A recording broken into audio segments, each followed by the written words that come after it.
himself heals. Why he heals that? His body naturally has to heal. I'll give you an example. Man gets a heart attack, God forbid. Now what happens is, at the center of the heart attack, the cells die. The minute the cells die, if nobody does anything and no doctor interferes, the neighboring cells say, oh my God, my friend has died. They love one another so much. They slip out and come there and occupy. There's a second stage. Cell death is stage one. The second stage is cell slipping. When the cell slips out, there's a mother holding the cell, which is cement, which we call as collagen. The mother says, where has my son gone? And the mother knows my son would never go for anything other than helping others. He must have gone to help somebody.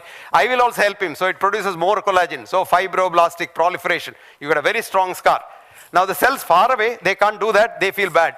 I have not done anything. So they say, okay, let me become stronger. So they become hypertrophied. 4 things happen: cell death, cell slipping, fibroblastic proliferation, and hypertrophy. These 4 things, what is called remodel the whole heart.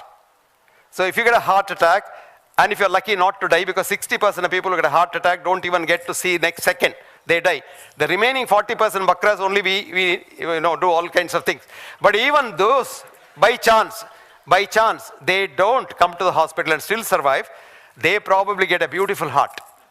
A study in Bristol and Sheffield showed that heart attack patients with good risk, which means heart attack patients who have no pain and who are alive, are better off left at home than taken to the hospital and then looked after, because mortality is much better left at home. Now this is because the body heals itself. And this healing is a process which can be helped by our lifestyle. So the future must be for wellness lifestyle, which Ayurveda says, swasthasya swastha rakshitam. Preserve the health of the well. And this is what I call as a wellness concept, which requires simple things. One, most important thing is the mind. The mind filled with universal compassion. Mind without negative feelings, no hatred, no jealousy, no greed, no pride, no anger. Because you don't have to be pride, because for every cell in your body, you have 9 cells which are germ cells, not your cells, because germs are a part of us. So how can you say, I am somebody, I am nobody. Even to say I must get 9 germ cells permission for 1 cell of mine.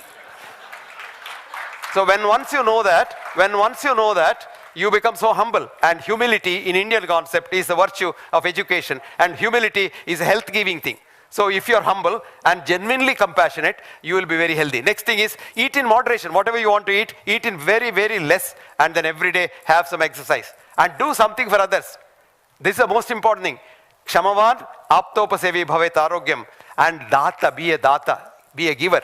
Human body is not a machine made out of different parts. Human body is a colony of happy 50 trillion cells with 2.5 trillion germs, of all kinds of germs. So friends, it's very simple. Again, healthy living is simple living, high thinking, loving others, and trying to do something for society. Thank you very much.